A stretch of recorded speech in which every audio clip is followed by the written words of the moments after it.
Hi, hi. My name is Graciela. Welcome back to my channel. Today, it's a story time about my life with the Cook about the Cook growing up with them, living with them, and all that. So yeah, my name is Graciela Kugbila. As you can tell, as I've already introduced myself as, and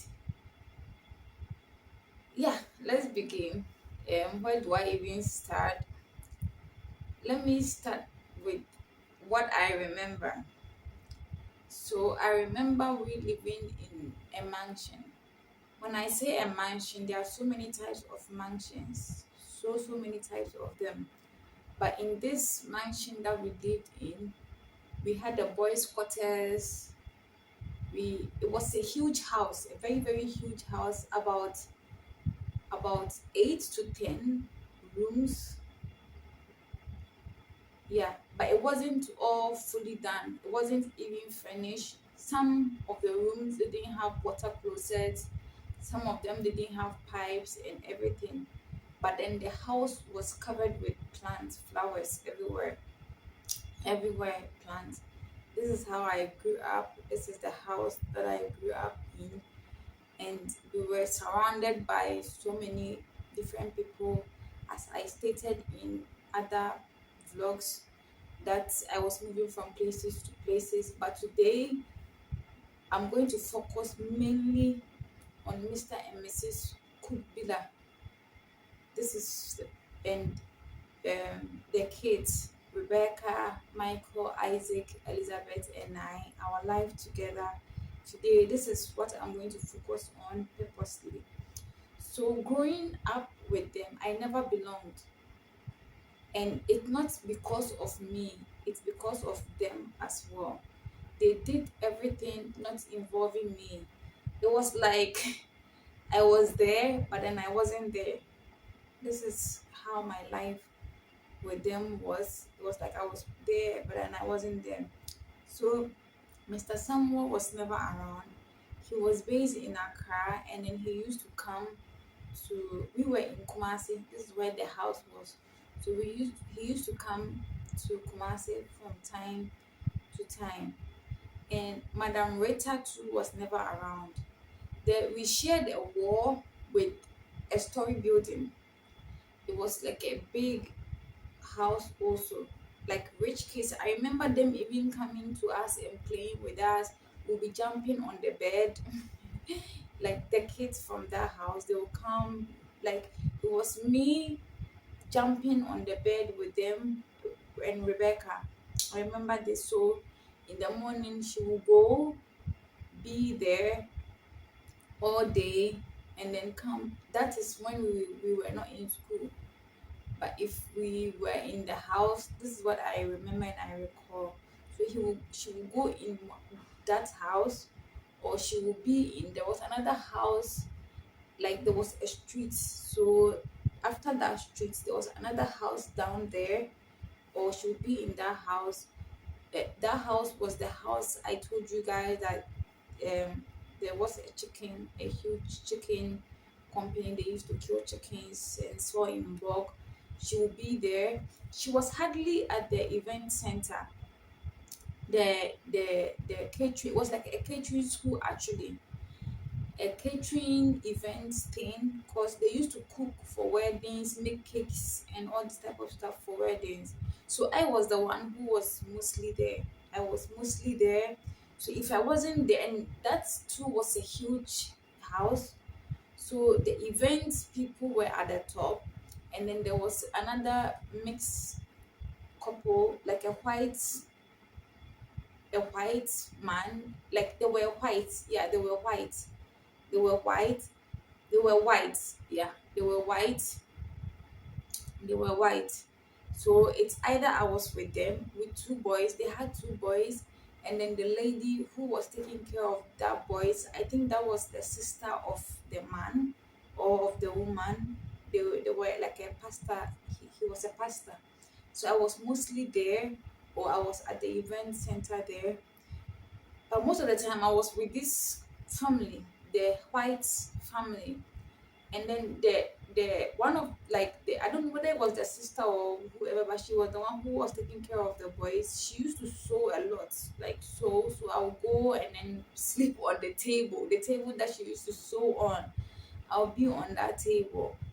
I remember vividly. I'll be on that table, or I'll go and then be with there was this charcoal seller who was on also the side of that story building, and then behind the charcoal seller was another woman.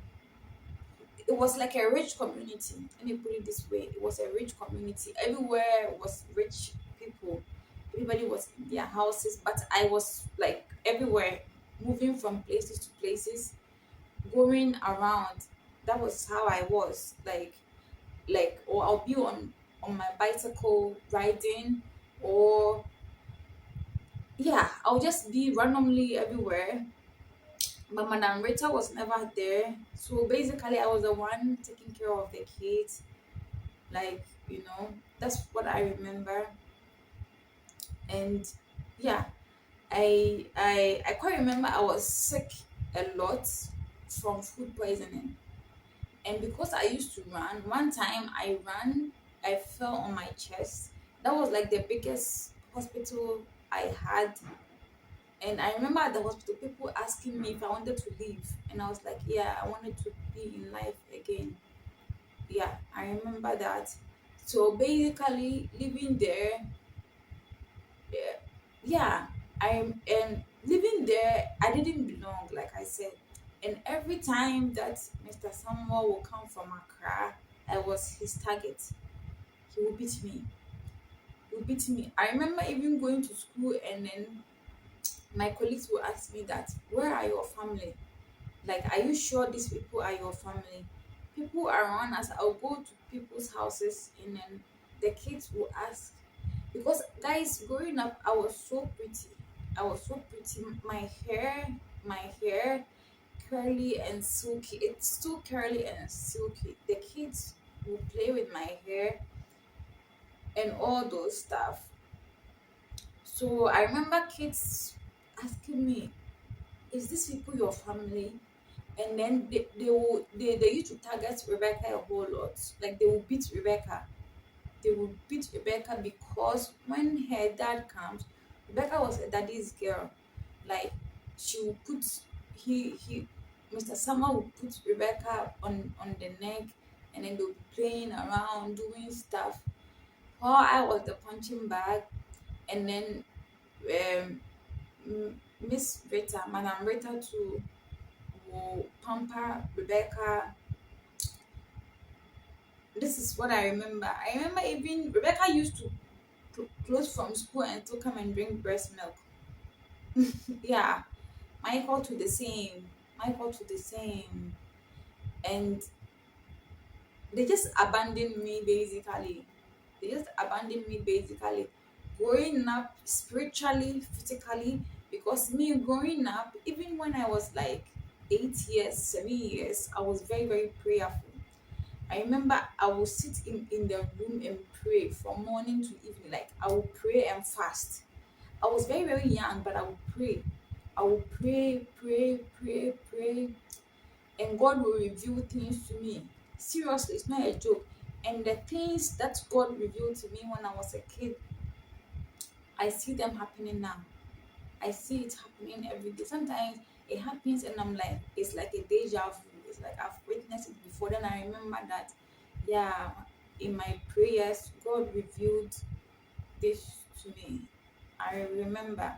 So yeah, this was my life with them. There was nothing really interesting. I was a very, very intelligent kid. When it came to Rebecca and I, we're very, very competitive. Very, very. When I'm first, she's second. When I'm second, she's first. And that was basically it. Rebecca and I, we were never really together when we were in that house. We were never really together much. because I was never stable. I was never around. I was moving from places to places, as I told you. And the place you could find me was with that white couple, like the one the lady was sewing. So I was going there a lot, spending time with her a lot, because the couple, they were, when they were in the house, they were in their bedroom. So it was just me and then I think the sister, just us.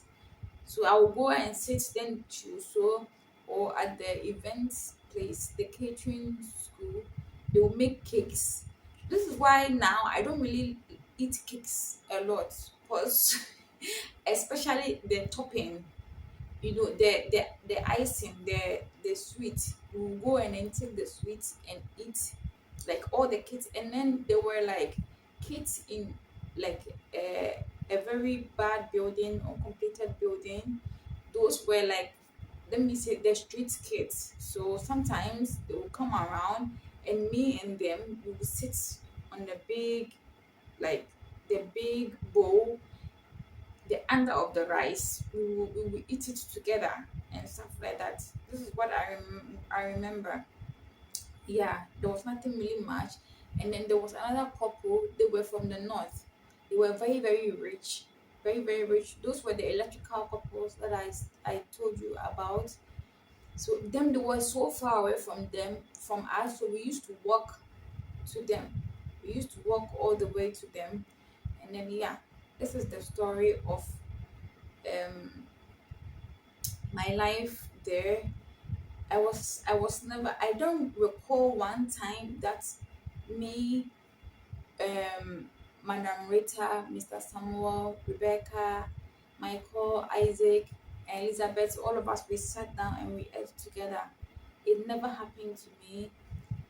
Like I was like, sometimes I could just go and hand water to Mr. Samuel and he would slap me and I'll fall on the ground.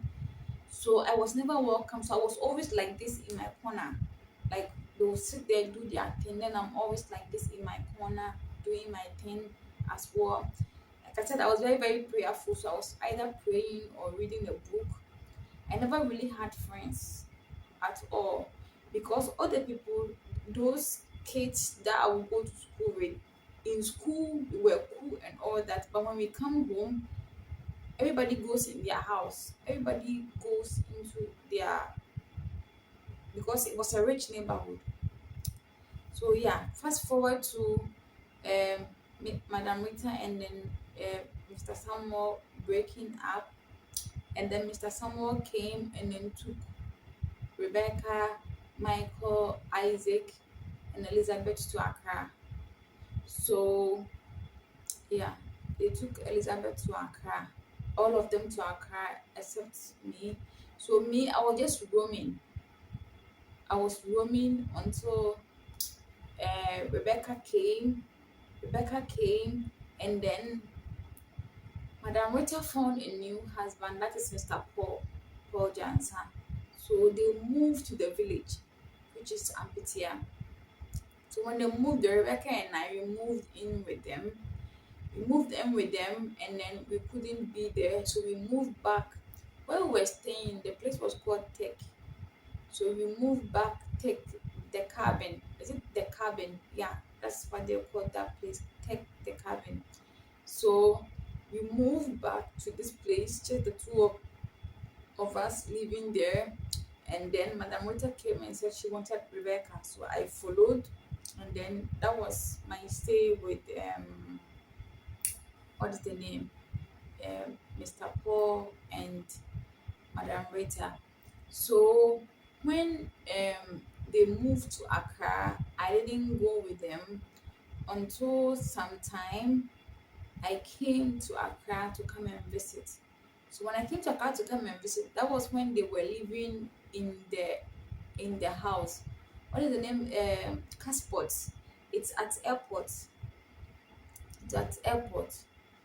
Um, it's at down Yamo Clinic somewhere there. So that is where they were living. And then I came. When I came, there was this man called Jiva. That is why I said he the one who put me in school. When I came, they were living like a family. They were living like a family. And I came and everything changed. He saw me and he fell in love with me. He fell in love with me because there too, Mr. Samuel kept beating me, kept like wanting me out, you know. And it even brought like hatred between Michael, Rebecca, and I, like the kids and I on the side. It brought a huge hatred because it's like they were their own family doing their own thing, and out of nowhere I come there, and then this man called Yuval is loving on me and has neglected them because from where I came from, like from other, uh, uh, it's a bit complicated, guys. You know, he used to play football with them, buy them stuff, and then I came and everything changed, and then now he wanted to send me to school. He always said I was intelligent and all this type of stuff. So it brought a huge confusion between us. It brought a huge confusion between us. So I had to go back to Kumasi. And when I went back to Kumasi, Mr. Paul too told me to go to my family. So now I didn't know where to go. Guys, this is not a joke. This is like my life. This is my story. He too told me to go back to my family. And even Madam Rita, the same, told me to go to my family. And then I'll go back to Mr. Samuel, and Mr. Samuel too will neglect me, tell me to also go to my family. So I was lost. I was so lost. I didn't know who my family was. I didn't know what was going on. At that time, how old was I? 12 years? Like, yeah, they broke up when I was 12 years. And then I completed school at the age of, I think, 14 years or so. Yeah, so they would tell me to go to my family. So it was like going from here to here, moving, and every time I go here, this person will tell me to go to my family. Then I'll move to the next place, this person will tell me to go to my family. Aside me moving to, I told you I moved in with the electrical appliances people. They were starving me, so I ran away. I moved to the foods, the bill, they were selling them in bills. Like it was a huge company. And then there too I ran away. And then because at the time Madam Rita was the only woman that I had stayed with when I could put one or two together, you know. So I felt like she was my mom. But why is it that every time I go there, then they will throw me out? And why is it that when I go to Mr. Samuel too, he will beat me and beat me and beat me and tell me to leave? And it was like I was I was like um um I was the reason why Yuval, a white man, didn't love them the way he used to love them anymore.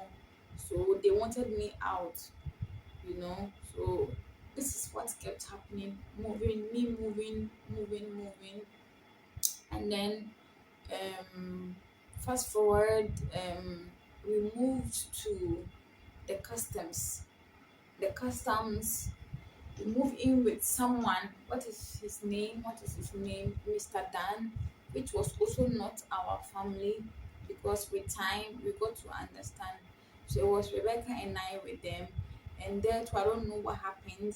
I left, yeah, I left to Kumasi, and when I came back, Rebecca had moved in with her dad and Michael Isaac to um to the other house, which is now the women's hospital. They had moved in there. So they had moved in there. There I moved in there for I think a few days because the day that I arrived, they beat me. Mr. Samuel beat me and told me to leave. So I stayed for like 3 days or less. Elizabeth was there, so I took Elizabeth back, and then we went to Kumasi. We went to Kumasi, and then yeah, and I came back, and when I came back, they were living in, they were living at the house that is now the electoral the voters electoral commission place. They had moved there. So there I stayed for a while because there I retaliated, guys. There I retaliated when Mr. Samuel beat me. I retaliated. So I retaliated. At that time, Rebecca was rich. Rebecca had money.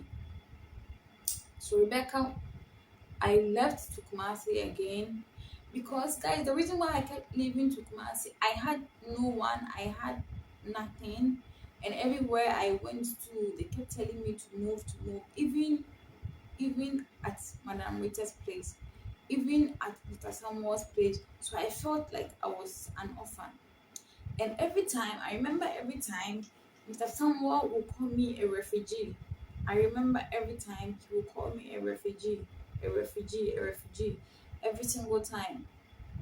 So me, all my life, all I wanted to do was to do a DNA test to find my family, you know, to find my family all the time. And this is the side of them I'm talking about. I'm not talking about the European side. I'm not talking about other side. I'm talking about the side of the Kubelas. So because I've told you guys that I have different fathers, so when it comes to living with them, also the story that they told me, also that aspect will come. When I lived with the Sulaks, Mr. Sulaks, under Sulak too, that side too, the story will come. Like I said, I keep moving in with different people. So every single person that I live with, the stories that they will tell me, whether family wise or whatever wise, that one too, we will cross the bridge when we get there, or when Mr. Samuel is dead, may his soul rest well. Rebecca is dead, may her soul rest well. But when it comes, Onda Sulaki is alive. So maybe when I meet him someday, and then we will talk how he met me when I was a child and he took care of me from far away. That one too, I will ask him, we'll cross that bridge also. Yuval too, Yuval is alive, he's in Israel. If I ever meet with him and then we we sit and we talk how he saw me as his child, because I remember he was in Kumasi also. He was in Kumasi also, how he saw me as his child. When we get to that point and then I sit down and I talk to him also, we will get to cross that bridge. So, but this is the story with me and the Kugbilas only, and what they told me mentally, what they did to me mentally and physically, and what made me think this might be my family, this might not be my family. Because to me, I feel like if I will have a family who was taking care of me, then maybe they will be around that stick, the cabin. Maybe they will be around that side. But if maybe it was the Solaks who was taking care of me from far away, before I went to them in Europe. That one too, when we get to that side of the story too, we will sit and then we'll talk about that as well. If it was that pastor, because from the pastor's place and we moved in our own place, Rebecca and I, there was this huge house, and then on the other side there was nobody living in that side of the house, and then we moved into that side of the house. Just as that was where I told you guys that I made a farm. If I say a farm, it wasn't huge. It was me planting like tomatoes, cassava. You just put the stick, maize, maize. I planted maize and other stuff. So if maybe, and then I started a church with my colleagues. So we will close from school, and then they will come and then I'll pray for them, do miracles and deliveries for them inside our house. So maybe it was the pastors too taking care of me from afar. That point to, I can never see them. I don't know. Maybe they might be in that same house. Maybe not, because I've never gone there. But maybe one day I'll drive through there and then see if they are there. Maybe if they were my family taking care of me from afar. Guys, I don't know. But yeah, this is how my story was with. They were a family of six because they never included me on the table. They never included. It was like I was a burden to them. I was a burden. That is how it was like when I was growing up with them. So I was always in my corner. But I was very, very intelligent. Like I said, I would close from school and then I would read on the road. I'll be holding like my novels, my storybooks, or whichever books, and I'll be reading on the road all the way until I get home with Rebecca on my side. So this is how we grew up. So what was taking me to Kumasi was Elizabeth. Like I told you, Elizabeth was there. Guys, I told you me I came with my own money. So I was the one bringing in everything. Everything. So I was going to Kumasi because of Elizabeth mostly. Because of Elizabeth and then the Mr. Jansa and Madam Rita had David. And David, I took David like my son because I didn't have anyone. So seeing a newborn, I wanted like love from a newborn to create my own something, a beginning of a new something.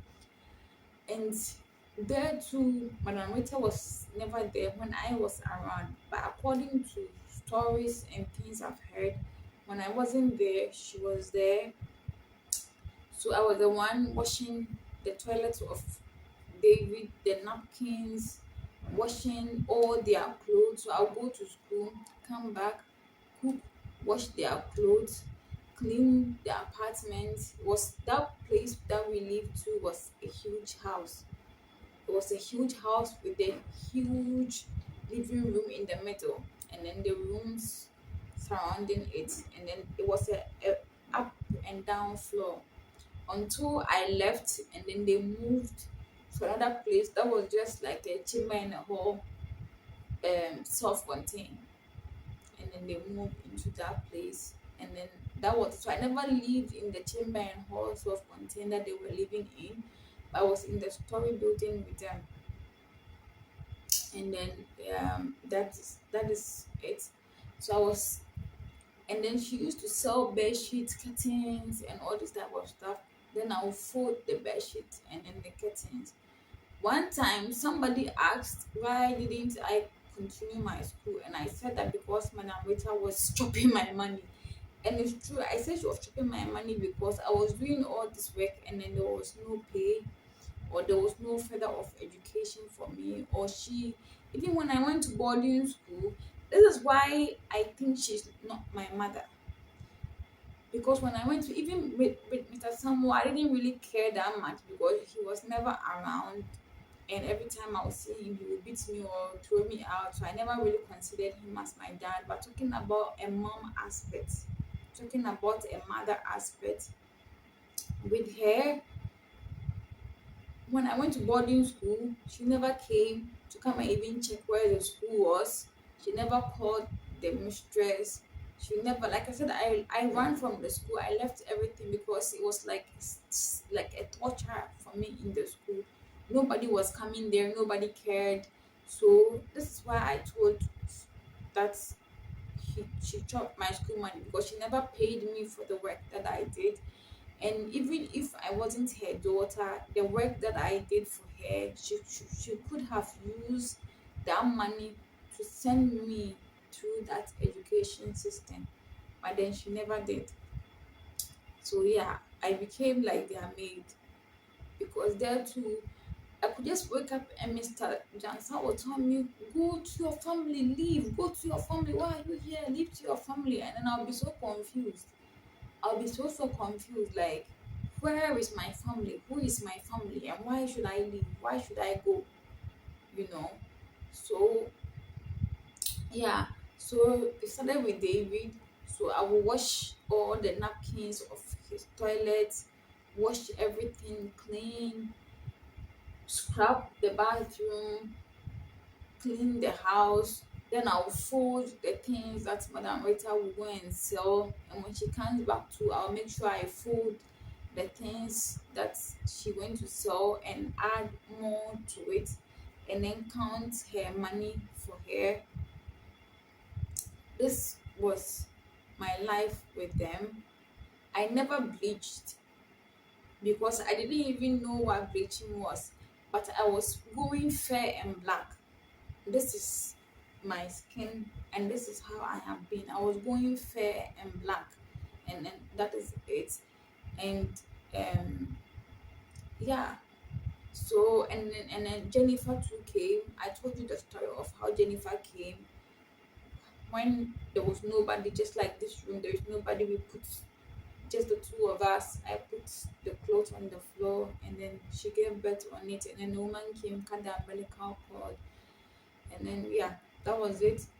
So basically, when excuse me, when Rebecca went to rent a place, and then I moved in with her, I lost contact with Michael and Isaac from there, and then Mr. Samuel.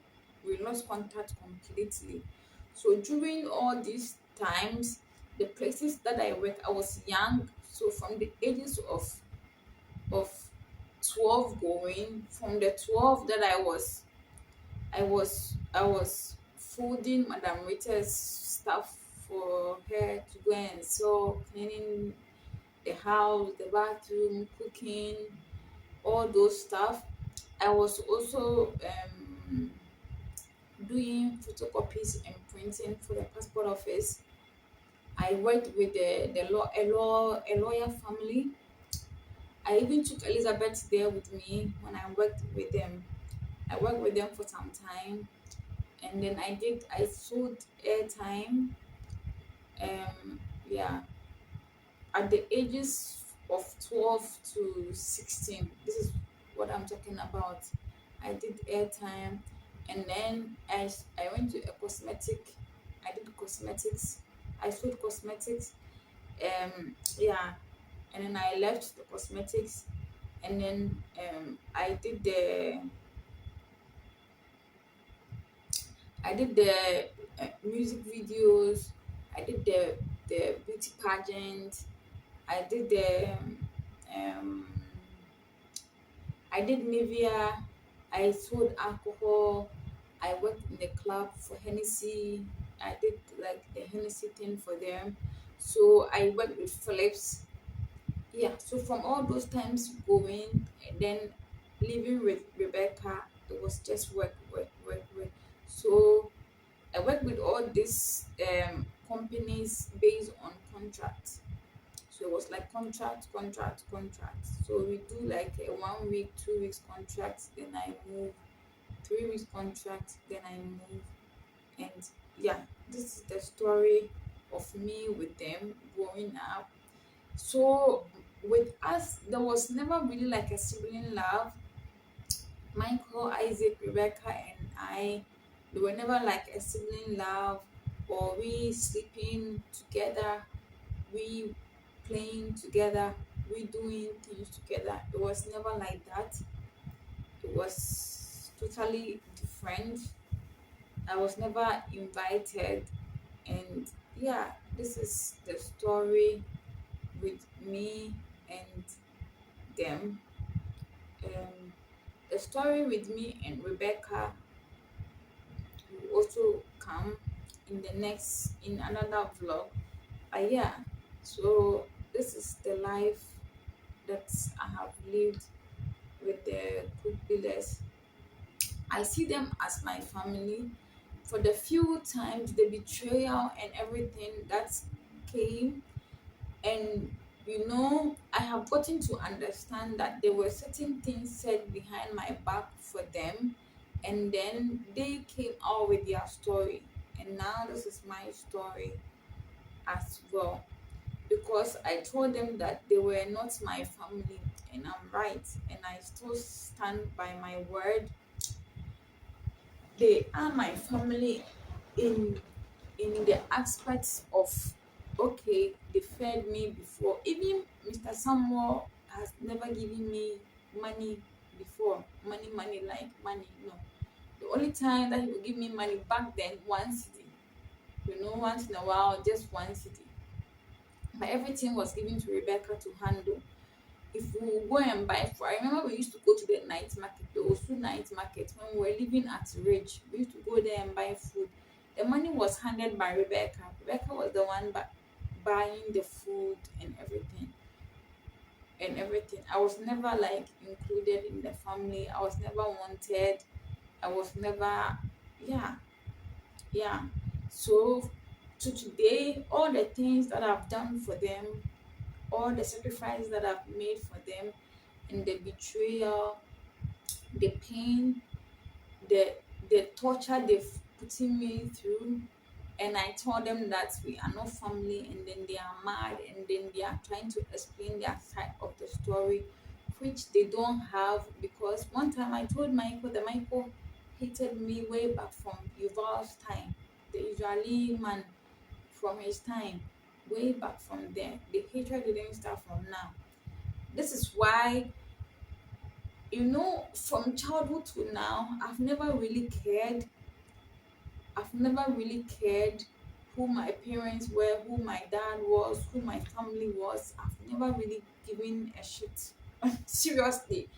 Until recently, with everything going on, with Robin going on, Robin's family, maybe he wanted to know who my real family are, and everything backfired, and now they want to know, sending me to places I don't belong, people claiming me that I don't even know that they exist. But back then, when they used to beat me and throw me out, they were never there, they never came. Yes. So I told Michael that they are not my family because of the amount of pain and the amount of betrayal they've put me inside. Before, I was willing to do a DNA test, but I don't want to do a DNA test anymore because everything has proven to me. Family is not only from blood, from DNA. Family is, you can just meet somebody today and the person is your family. You create your own bond, you create your own relationship, you create your own family. So family can be anybody or everybody. So it was out of pain that I said they are not my family. But looking back and everything, they are my kids because I raised them, I took care of them in my own way, in what I could do for them. you know the places that I went to that they didn't want me there, I was their mother there, cooking for them there, doing things for them there. So whatever it is, I will still call them. We don't bear the same surname. Even with Elizabeth, I gave her my surname. We don't bear the same surname, but I will still call them my family because at the end of the day we are still together. Now I'm at Elizabeth's place, and that is what family does with family. I am sick, we are not in good terms. She does things her own way. It's like she has a place, she has arranged things certain way, that she wants her things certain way. And it's with everybody. Everybody wants their privacy, and when you come, it's something different. They don't want you around and all that. But she has still been able to accommodate me. And that is family. So in whatever way, I can still say that even if it's not by blood, even if it's not by DNA, they are my family. Because Robin and I, it's not by blood, it's not by DNA. And they've wronged me also, but I call them family. I call them family. I've met certain people that it wasn't by blood, it wasn't by DNA, it wasn't by family. Maybe the Mr. Onda Sulak that in my mind, I've known him since I was a kid. He was taking care of me from afar, and now he has taken me away from them. That I'm so focused on, and I'm calling him my dad, my dad. Maybe he is not my dad, and it's not by blood. It's not. He can be my godfather. If I say father, he can be my godfather. He can be my father. Yuval can be my godfather. He can be my father. So it's not by blood. It's not by DNA. It's by the connection that we have. It's by the protection they've provided. It's by the love that they've given me. It's by the comfort that they've given me. So yes, I can also say that they are my family. So yeah, you guys, I sit and I talk to you too. You can be my family. So yeah, this is the life that I've lived with the Kugbilas. Thank you guys for listening. And this is just another side of my story, and the journey continues.